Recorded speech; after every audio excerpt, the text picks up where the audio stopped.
अमिताभ गोयल।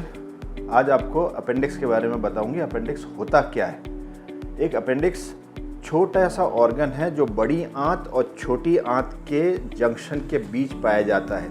ये बड़ी आंत है, ये छोटी आंत है, इसके बीच से अपेंडिक्स पाया जाता है जो कि वेस्टिजियल ऑर्गन होता है। इसका अपने शरीर में कोई रोल नहीं रहता, लेकिन ये बहुत बड़ी बड़ी तकलीफ़ें दे सकता है। जब पेशेंट को अपेंडिसाइटिस होता है, मतलब जब अपेंडिक्स में इन्फेक्शन होता है, तब उसको जो तकलीफ़ होती है पेशेंट को, एक तो उसको सारे पेट में दर्द होता है। शुरुआत उसको पेट के ऊपरी हिस्से से होता है जो धीरे धीरे नाभि में जाता है, और नाभि के बाद दूसरे दिन वो दाहिनी तरफ पेट के निचले हिस्से में दर्द होना शुरू हो जाता है, जिससे हमें तुरंत पता चलता है कि यह अपेंडिक्स का पेन है।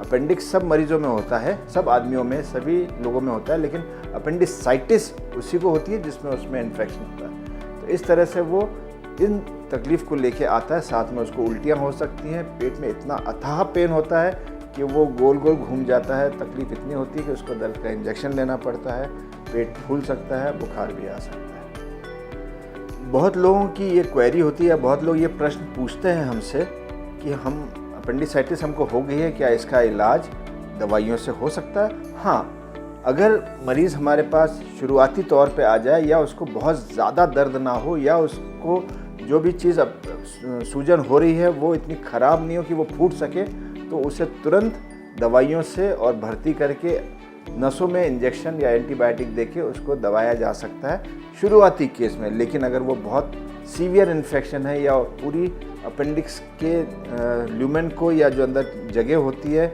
खाली जगह, उसमें फंसा हुआ हो और उसका टिप जो है इन्फेक्शन होकर फूटने वाली स्थिति में हो, तब डेफिनेटली इसका इलाज सिर्फ ऑपरेशन होता है। जब पेशेंट हमारे पास अपेंडिसाइटिस का आता है और हमें कंफर्म हो जाता है कि इसका ऑपरेशन करना पड़ता है, जिसको अपेंडिसेक्टमी कहते हैं, मतलब अपेंडिक्स को निकालना। इसको दो तरीके से ऑपरेशन करते हैं। एक तो ओपन ऑपरेशन होता है और दूसरा दूरबीन से होता है, जिसको की होल सर्जरी भी कहते हैं, या आम भाषा में लेज़र से ऑपरेशन होता है, जबकि वो लेप्रोस्कोपिक सर्जरी से अपेंडिक्स निकाला जाता है।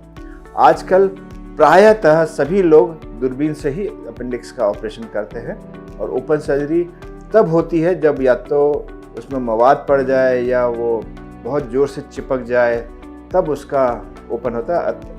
अदरवाइज़ ये सिर्फ दूरबीन द्वारा ही ऑपरेशन किया जा सकता है। जब दूरबीन से ऑपरेशन का फ़ायदा ये होता है कि पेशेंट एक दिन में ही घर चला जाता है, और अंदर से उसके सारी सफाई भी हो जाती है, एंटीबायोटिक भी कम लगती है। 2 से 3 दिन में वो अपने घर के सारे काम या ऑफिस के सारे काम कर सकता है, और बहुत जल्दी रिकवर होता है। जबकि ओपन सर्जरी में पहले यह प्रक्रिया 3 से 5 दिन की होती थी, और आराम कम से कम उसको 15 दिन करना पड़ता था।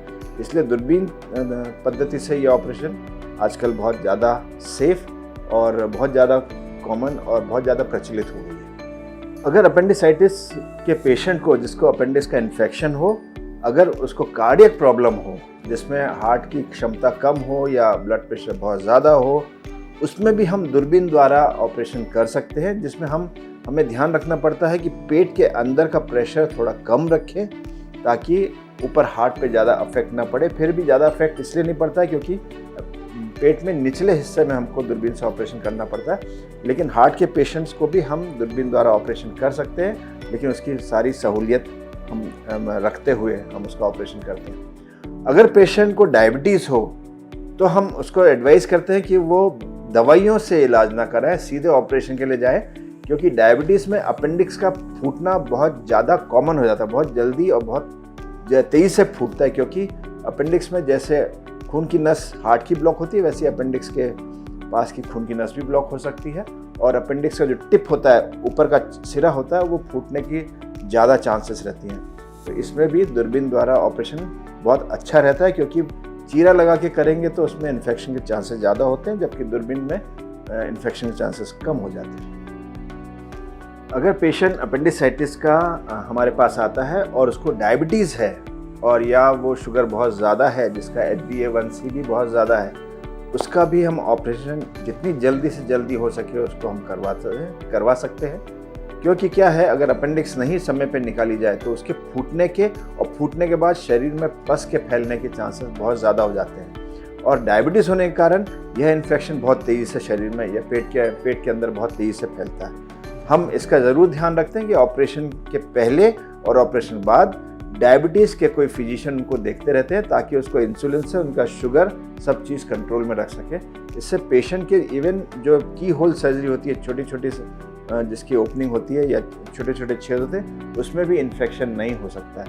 और इस चीज़ का ध्यान रखते हैं कि जब हम अपेंडिक्स को बाहर निकालें तो वो ट्रोकार के अंदर हो, या हम एक छोटी थैली होती है जिसको अंदर डाल के अपेंडिक्स को उस थैली में रख के बाहर निकालते हैं, ताकि ऊपर के घाव में वो अपेंडिक्स टच ना हो, नहीं तो उसके भी इन्फेक्शन के चांसेस बढ़ जाते हैं। ऑपरेशन के बाद, अपेंडिक्स के ऑपरेशन के बाद हम प्रायः मरीजों को 3 से 5 दिन के बीच में एक बार फॉलोअप के लिए बुलाते हैं और उसके बाद 8वें से 10वें दिन बुलाते हैं। हम सबसे ज़्यादा उनको जो एडवाइस देते हैं कि उसमें कब्ज़ नहीं होना चाहिए, या अगले दिन या उसके अगले दिन पॉटी ज़रूर होनी चाहिए, क्योंकि अगर कब्ज़ हो जाएगी तो बैक प्रेशर से जो दूरबीन से हम ऑपरेशन करते हैं उसमें अपेंडिक्स जहाँ से निकालते हैं उसमें तकलीफ़ आ सकती है। तो दूसरे या तीसरे दिन उनका पॉटी होना या हाजत होना बहुत ज़रूरी है। और तीसरी बात ज़रूरी बात है कि अगले 24 घंटे बाद उनको लिक्विड्स देते हैं, और उसके दूसरे दिन से हम लोग सॉफ्ट डाइट मतलब खिचड़ी, दलिया, थूली या फल खाने के लिए बोलते हैं, और तीसरे चौथे दिन से उनको हम पूरा खाना खिला सकते हैं। सारे काम वो कर सकते हैं। तीसरे दिन के बाद सारे ऑफिस वर्क, कॉलेज, स्कूल सब जगह जा सकते हैं। ड्राइविंग कर सकते हैं, स्कूटर चला सकते हैं। हाँ, किक वाला स्कूटर हम यूजुअली अवॉइड करते हैं। सेल्फ स्टार्टर से उनको हम बोलते हैं स्टार्ट करें। 4 व्हीलर ड्राइव कर सकते हैं, और हमें नहीं लगता हमने कभी उनको कोई रिस्ट्रिक्शन दिया हो। तीसरे चौथे दिन के बाद या 5वें दिन के बाद वो अपना प्रायः सारा रूटीन काम कर सकते हैं।